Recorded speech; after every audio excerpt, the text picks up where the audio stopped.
Buktinya sekarang kan, Syekhna Khalil kan, walaupun beliau meninggal tetap terkenal, ilmunya tetap dikenang, ya kan. Nah, menurut cerita katanya yang dua itu kalah sama Syekhna Khalil, terkenalnya kalah dan ilmunya juga kalah, karena ya sebab mungkin karena tidak taat kepada guru.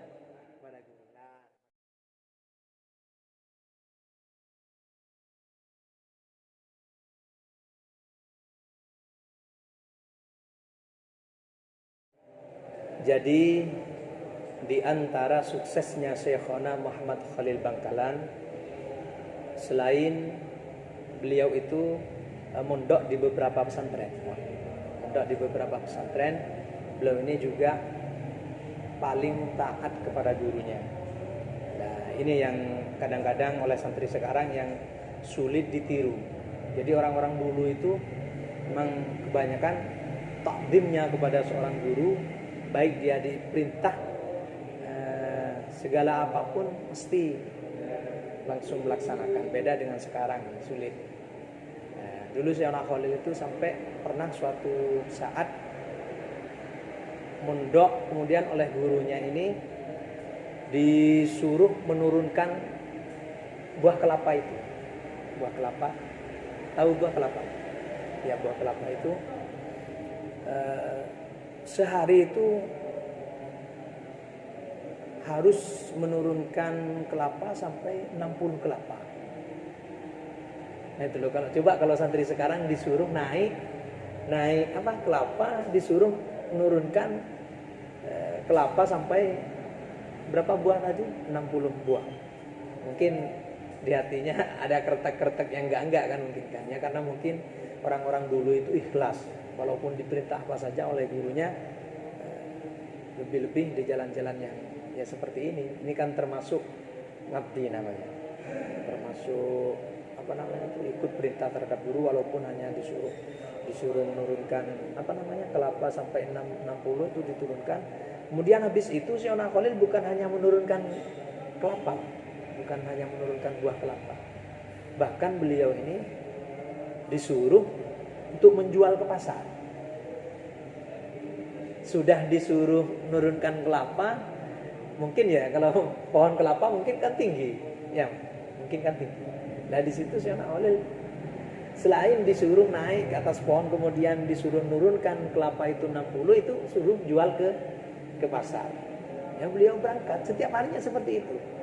Ya mungkin setiap berbuah kan biasanya kalau buahnya kelapa kan banyak, enggak 1-2 kan, mestinya banyak. Nah, habis itu dijual ke pasar, kemudian pasar dijual, kemudian uangnya ini diaturkan kepada kiainya. Maksudnya bukan diambil, kalau santri sekarang ya dikasih amanah seperti itu, mestinya keluar beli kelapa, kemudian di tengah perjalanan, kalau dulu kan nggak ada kendaraan kan, kalau sekarang kan mungkin karena ada kendaraan mungkin bisa langsung pondok. Kadang-kadang kalau santri sekarang bisa minum dulu uangnya sedikit, minum es kelapanya kan, seperti itu. Ya itu loh guru-guru orang-orang dulu seperti Syekhna Khalil, yang takdirnya beliau disuruh jual kelapa ke pasar, kemudian beliau aturkan uangnya, dan seterusnya beliau ini seperti itu.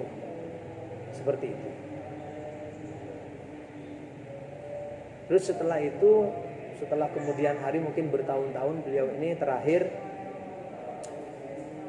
kemudian uangnya yang dikasih ke kiai itu diantaranya, kemudian Syekhna Khalil disuruh mondok ke Mekah itu.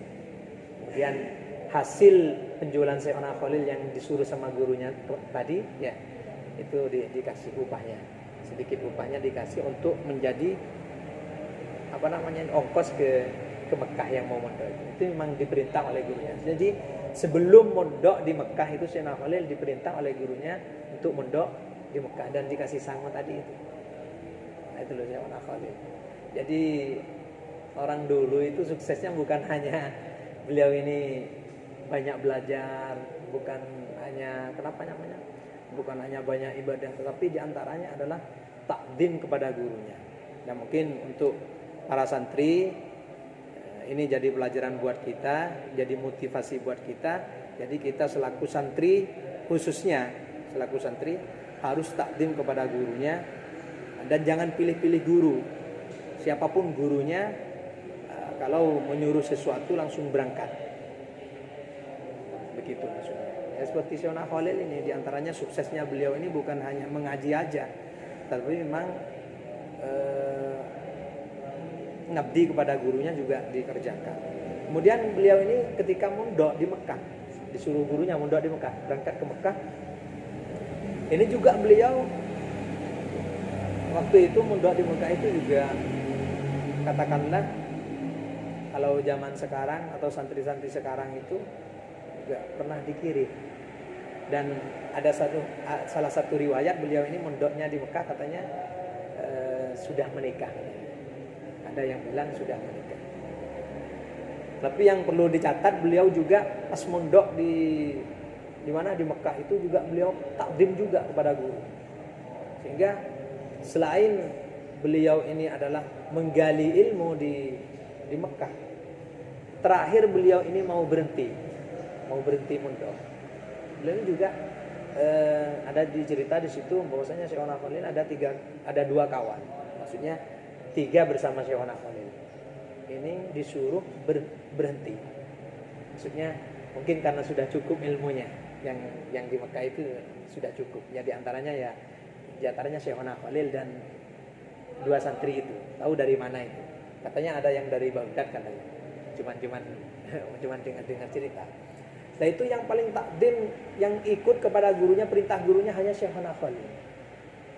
Ketika Syekh Khalil ini sama gurunya disuruh berhenti mondok, beliau langsung ikut kepada gurunya.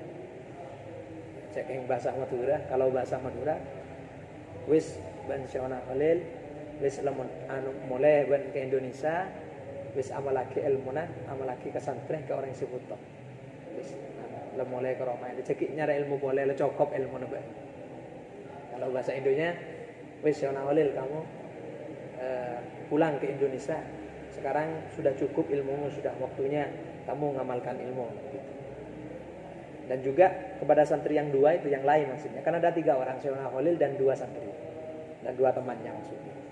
Ini disuruh sama gurunya. Dan yang ikut, yang taat kepada gurunya ini dengan perintah guru hanya disuruh pulang ya. Maksudnya sudah ilmunya mungkin sudah sudah mumpuni gitu, sudah disuruh mengamalkan ilmu. Dan ini Syekh Khalil yang ikut. Kemudian yang 2 ini masih cari ilmu lagi, walaupun sama gurunya disuruh berhenti, dia itu masih mondok lagi. Dan ada satu riwayat, karena Syekh Khalil ini satu-satunya di antara 3 orang itu paling ikut ke gurunya walaupun disuruh berhenti, karena dia taat kepada gurunya. Buktinya sekarang kan, Syekh Khalil kan, walaupun beliau meninggal tetap terkenal, ilmunya tetap dikenang, ya kan.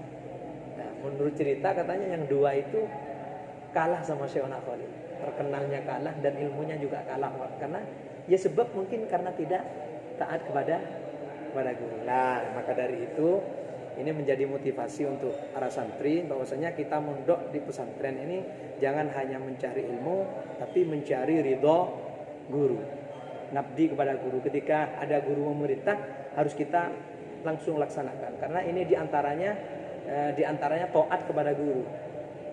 Karena kenapa? Kita dimondokkan dari rumah ke pesantren. Ini kan otomatis kita dipasrahkan seutuhnya kepada seorang guru. Otomatis guru juga perannya sebagai orang tua, dan kita juga harus cari ridho orang tua kan. Jadi cari ridho guru juga sama halnya cari ridho orang tua, karena sudah dipasrahkan dari rumah kepada guru. Kalau kita cuma diperintah 1, 2, 3 itu melanggar, ya bagaimana mau sukses kita sebagai santri kan seperti itu. Nah itulah perbedaan ulama-ulama dulu atau santri-santri dulu dengan sekarang. Jadi kita perlu petik hikmahnya bahwasanya Syekh Khalil ini adalah sebagai contoh bahwasanya beliau ini selain juga alim, selain juga mondok di beberapa pondok pesantren, tapi beliau ini adalah kunci suksesnya adalah ikut terhadap perintah guru atau ngabdi kepada seorang guru. Jadi jangan lupa kita sebagai santri, khususnya saya pribadi dan antum-antum semua, marilah kita selain mencari ilmu, kita taat kepada perintah guru. Mudah-mudahan bermanfaat. Wallahu a'lam bishawab. Al-Fatihah.